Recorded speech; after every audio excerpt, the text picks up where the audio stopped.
Good evening everyone and welcome to Double Talk number 50. Matt Hinds graduated from University of Tasmania in 2006 and founded Tayloy and Hinds Architects with Poppy Taylor in 2013. The practice has established a national reputation for a body of work that is strategic, technically rigorous, experientially rich and highly awarded. Through strategic design thinking, the practice delivers high quality, refined and contextual work that is economically, environmentally and functionally considered. In 2018, the practice was awarded nationally and internationally for its project Krokani Lumi with Aboriginal Land Council. And Matt also received the Tasmanian Chapter Emerging Architects Prize and the Rising Star at the Australian Timber Design Awards. Ladies and gentlemen, please welcome Matt Hinds.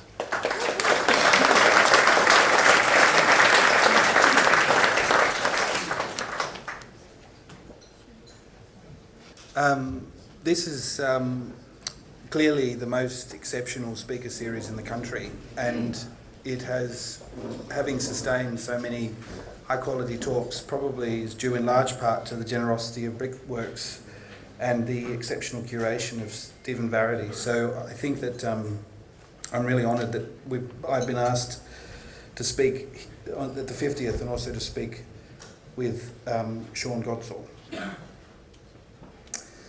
In our work, we are interested in the making of the interior. A building is a harbouring thing, Louis Kahn would say. Architecture comes from the making of a room. We feel this tradition of room making is often overlooked in Australian architectural discourse in favour of a more oculocentric relationship with landscape, often in an effort to promote a sense of prospect with the view of the landscape. The sense of the room is diminished. Consider the questions posed by these two seminal dining spaces, Mrs. Farnsworth House, 1951 on the left, and Louis Kahn's Fisher House, 1967 on the right. In the Farnsworth House, the overriding desire for prospect almost dissolves the sense of the room itself, and that is the point. But in so doing, the occasion of the table is diminished. The dining space offered by the Fisher House is far more spatially nuanced and intimate. The quality of encounter or the act of dining is not compromised for the sake of the prospect of the adjacent landscape. Rather, it is precisely located by it.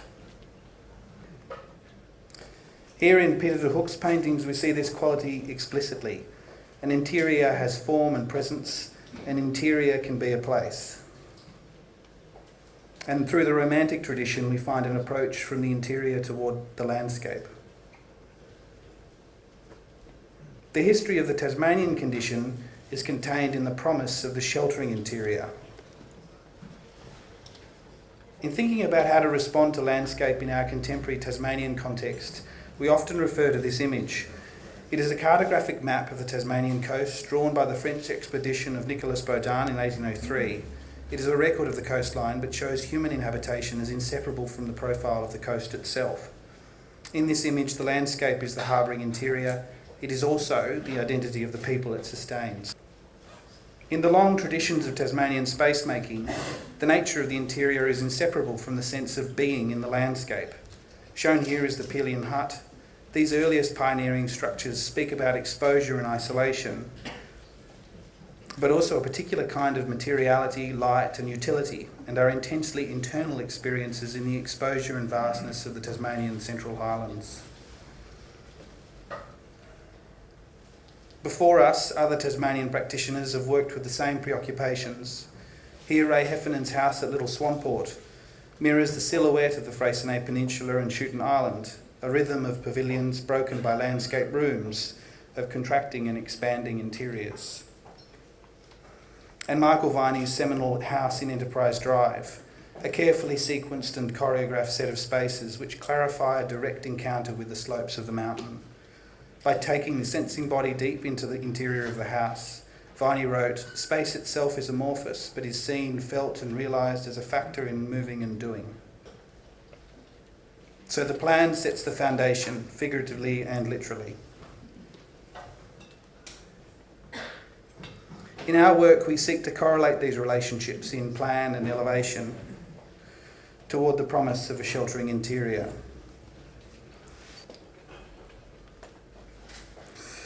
The first project required the reworking of an existing family home in the foothills of Sandy Bay.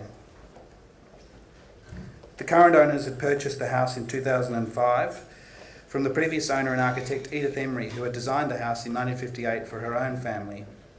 A post-war Austrian emigre and shunned as a female practitioner during her later life in Tasmania, Emery was a polymath, a physician, linguist, teacher and architect. She had witnessed the worst atrocities of the Second World War in Europe, and in her extraordinary autobiography spoke of the humane capacity of architecture. To plan, she said, not only in space but stressing and improving people's way of life, to create within the boundaries of construction, regulation, materials, the terrain and the financial situation of the client, all was a challenge, all mattered. It means tying architects to people, allowing us to make them happier, their lives fuller, and helping them to find contentment because of a house that suits their lifestyle, temperament and purse. In seeking to understand the needs of our clients, we are also mindful of Emery's clear hand in the house. Working directly from the original drawings, we recognised early on that we were operating within the sensibilities of a fine and seriously underrated practitioner. The house belongs to the late modernist traditions of architecture exemplified in the work of Richard Neutra and Robin Boyd, of tectonically refined, affordable buildings, well sited and made, and possessing a gentle livability.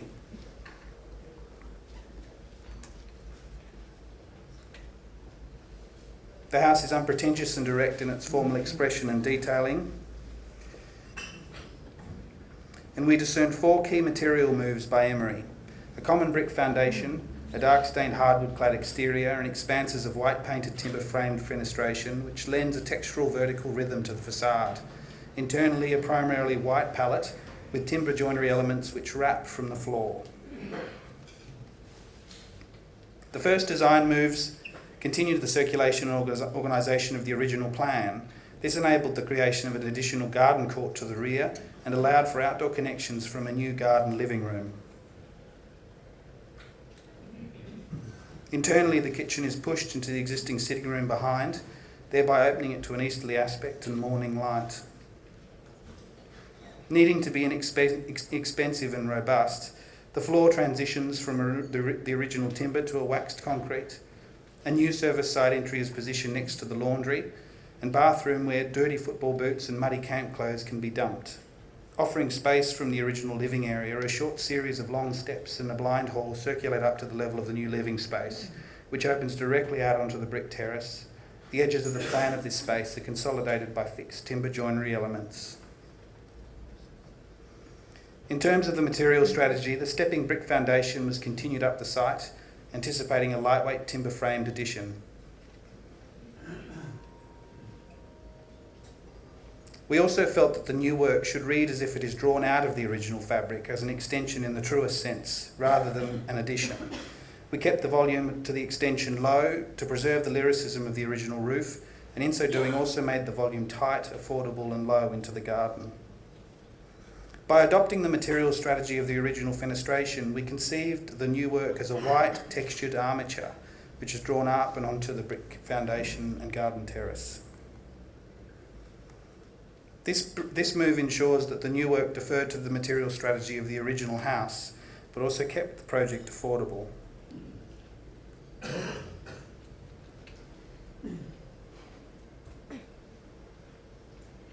These approaches formed the core strategies of the new work, from the original gallery showing the stepping section, up into the living area with a clarified relationship to the garden either side. Toward the east and the repositioned kitchen, with the kitchen referencing the original timber joinery elsewhere, as well as the texture of the new work. Fine filigree timber elements reinforce the original fabric and provide moments in which to occupy the fringes of the plan. From the new garden room, there is an easy sense of exchange with the terrace. In this space, the material strategy inverts that of the original house and adopts robust finishes to cope with the needs of the growing family. The rear edge of the terrace continues the line of the fixed seating and wraps to form an outdoor hearth.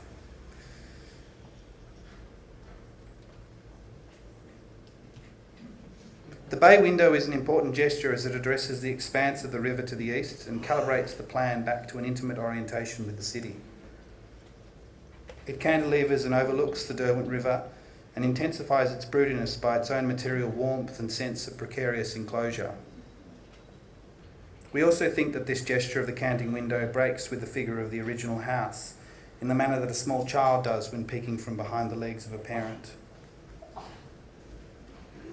While a site can offer cues to a material strategy for a project, landscapes themselves can be taken into the spatiality of the work. This small house is situated on a dramatic site overlooking the southern Tasmanian township of Franklin and the Huon River. The site takes in a panoramic 270-degree prospect across southern Tasmania. The approach to the design is centred around its small scale and the pressure of the surrounding landscape. Rooms are huddled about a centripetal plan, reducing circulation space while maximising their outlook and access to sunlight. The approach of huddled rooms is then articulated by a wall element, which simultaneously creates a backbone for the interior, but also consolidates the surface areas of the house. This strategy offers a sense of an expansive interior to the tight plan and serves to draw the landscape into the room.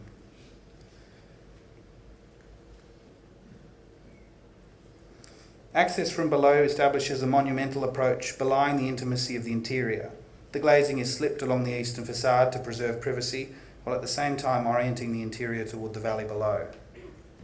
Got it. In terms of materiality, the thresholds of the house are treated as a shadowy interval between exterior and interior. While this shadow protects and elongates the threshold, this move also seeks to heighten the light on the landscape as it is reintroduced inside. The darkened interior material palette heightens the shift in clouds and sunlight. This also sets up a play of scale within the room, of intimate domesticity set against the immensity of the terrain.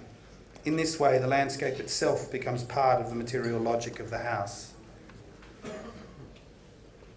This is an ancient method of creating interiors that expand, of borrowing the materiality and light of gardens, a strategy seen here deployed in the 14th century Shiseido shrine in Kyoto.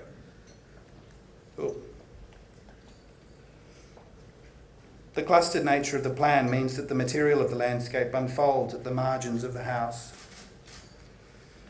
And deep thresholds serve to increase the sense of depth of the plan as a counter to the pressure of the surrounding terrain.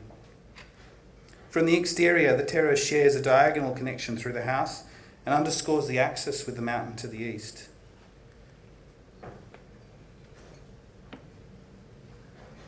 We've continued the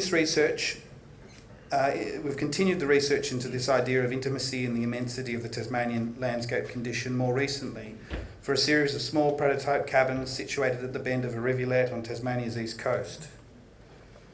These structures accommodate couples and continue the tradition of coastal weekenders or shacks. The exterior form is direct and unpretentious, and by borrowing the geometry of the coastal margin, the interiors structure specific relationships to the wider site. These relationships in plan realign and calibrate the connections with the landscape, but also test the ways in which orientation, spatial variety and the elevation can affect qualities of light, materiality and interiority.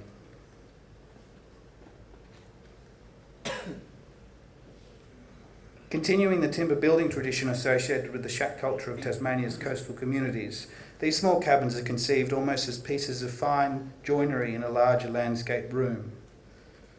The strategy of exterior and interior sets up an unexpected dialogue of contracting and expanding spatial experience. The compact massing belies a complex interior structure, which resists the temptation to engage the optic of the prospect, seeking instead to heighten a sense of interiority and materiality. Connections to the wider side are made to highlight certain landscape qualities, which serve to background the use of the rooms.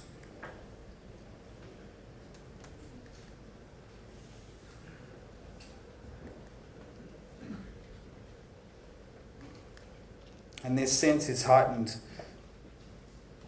in the depth of the plan.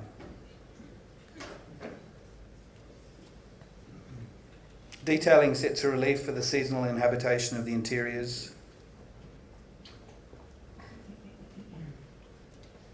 This final and most recent project is about an ancient culture, 2 centuries of their dispossession and exile, and the return of a sacred landscape to its original Aboriginal custodians. The Aboriginal people of Tasmania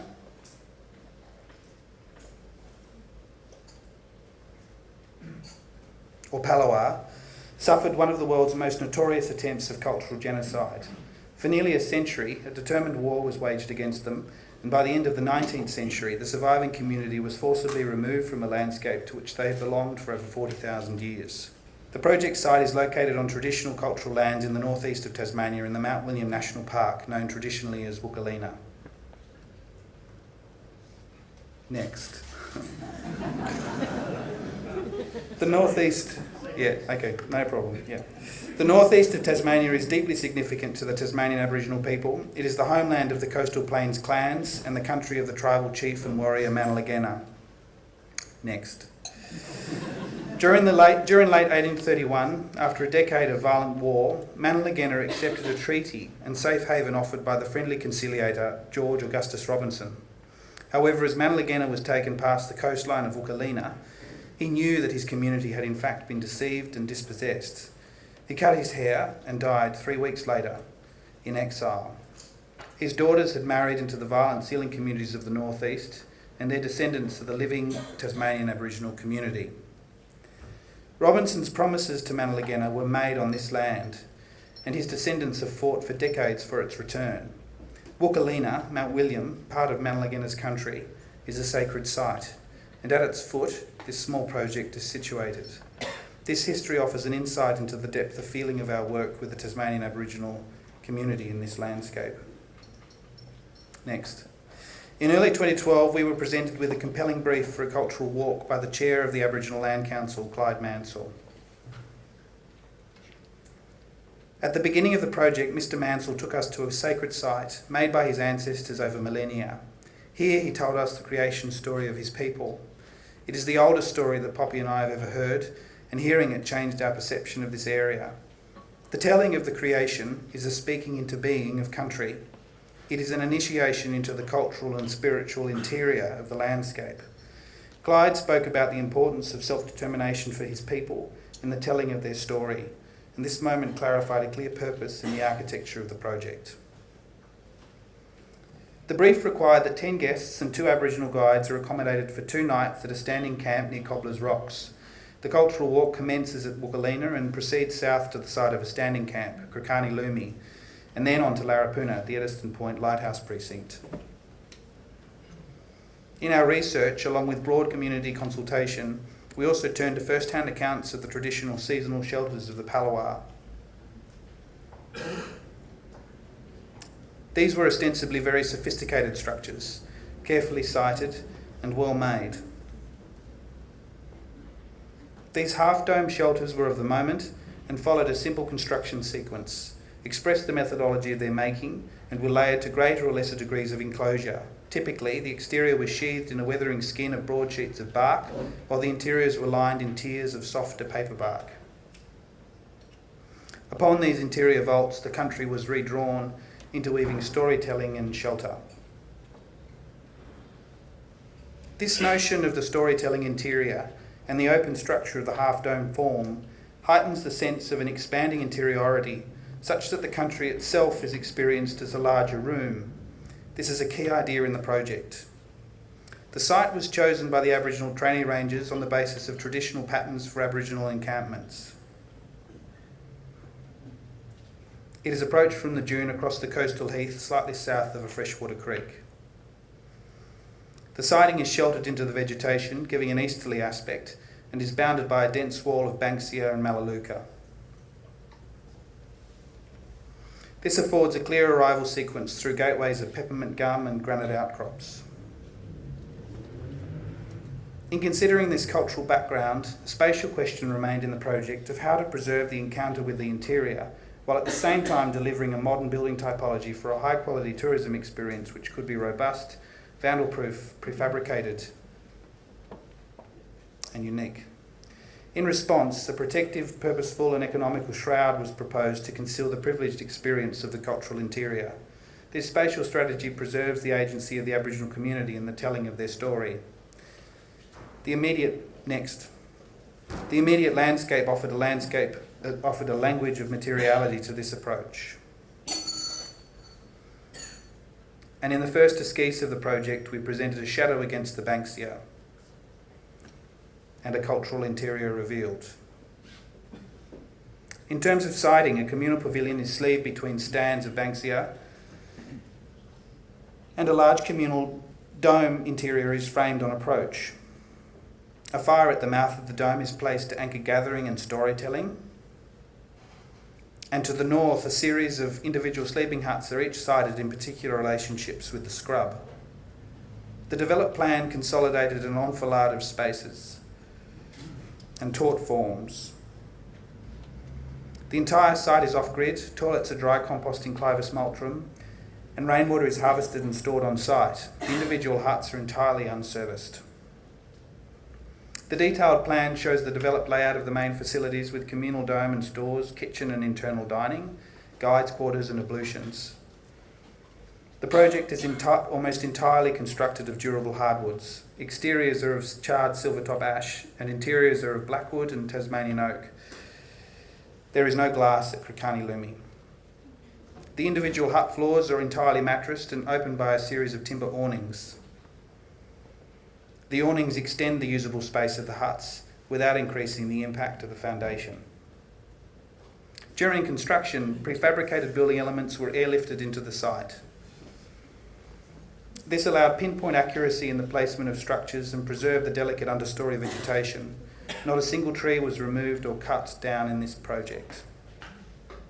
External and internal linings were installed on site and members of the Aboriginal community were employed for the charring process. And so did the experience of the completed project. The approach to the site is made from the pristine coastline through low coastal heath, where guests are collected by an elevated boardwalk which winds its way through the vegetation. On first glimpse, the communal building appears as a shadow emerging from the scrub. And as guests arrive onto the communal deck, the interior is revealed. Sliding wall panels and shutters are adjusted depending on conditions of light and prevailing weather, and open to reveal bronze mesh screens which filter a golden light to the interior. The materiality of the internal linings is carefully considered in the context of the traditional structures and cultural attire. Next. An archway extends from the communal dome through to the kitchen, where subtle references to cultural forms are echoed in the joinery detailing. And in the galley kitchen and communal dining, walls open to the landscape. Through to the ablutions which lead to the hut boardwalk, shower areas are fully lined in stainless steel. Next.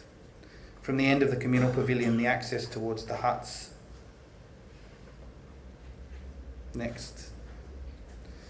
Where awning openings preserve the privacy of the interiors. In further considering the traditions of life on the islands, the detailing references this maritime heritage through nautical rigging and sailing grab rails used as door pulls. In the residual space between the domed interior and the charred exterior cladding, nests are provided for hollow-dependent marsupials and birds, including the endangered New Holland mouse, which frequents the site. Leave it on that slide. Back. Thank you.